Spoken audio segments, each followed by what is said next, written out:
Dans le prochain épisode de Un si grand soleil, tandis que l'étau se resserre sur Aurore et Pilar, Jade et Ludo se réconcilient. Attention, les paragraphes qui suivent contiennent des spoilers sur l'épisode d'Un si grand soleil diffusé demain soir sur France 2.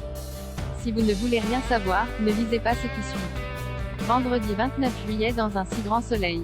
Le TAU se resserre sur Aurore et Pilar. Carole Martinez est vivante et en sécurité. Seuls Cécile, Florent, Baker et Manu sont au courant de la situation. En effet, Florent a prévenu le commissaire Baker du chantage exercé par Aurore. Lorsqu'elle lui a fait croire à l'enlèvement d'Enzo pour qu'il lui dise où se cachait Carole Martinez, l'avocat a sollicité l'aide de son ex-beau-père pour ne pas être le complice d'un assassinat. Sur ses conseils, Florent a alors rencontré la juge Alphand puis ils ont fait croire à Verneuil que le seul moyen de tuer Carole Martinez était de la faire sortir de sa cachette. Après avoir monté une opération policière de haute envergure avec les équipes de la BRI, la juge a organisé une confrontation entre Carole et Verneuil. En quittant le bureau de la juge, Carole s'est rendue dans le parking du tribunal en compagnie de Bourdet qui lui a demandé de donner son manteau à sa collègue. Bourdet et la doublure de Carole, tous les deux vêtus d'un gilet pare-balles, ont donc quitté le palais de justice en sachant qu'une fusillade les attendait. Heureusement, Bourdet s'en est tiré avec une blessure au bras et sa collègue avec quelques blessures aux jambes. De son côté, Carole a été mise en lieu sûr par 2 agents de police. Comme ces 2 agents ont risqué leur vie pour elle, Carole aimerait les remercier mais Baker lui fait remarquer qu'ils ont simplement fait leur travail.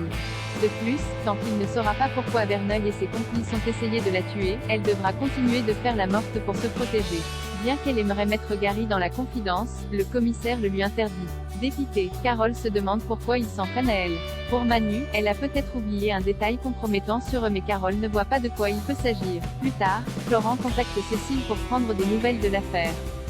Celle-ci explique que le dispositif est en place mais que cela n'a malheureusement rien donné pour le moment. Si elle comprend son inquiétude, la juge assure cependant qu'ils ont la situation sous contrôle et se dit certaine qu'Aurore et Pilar finiront par commettre une erreur.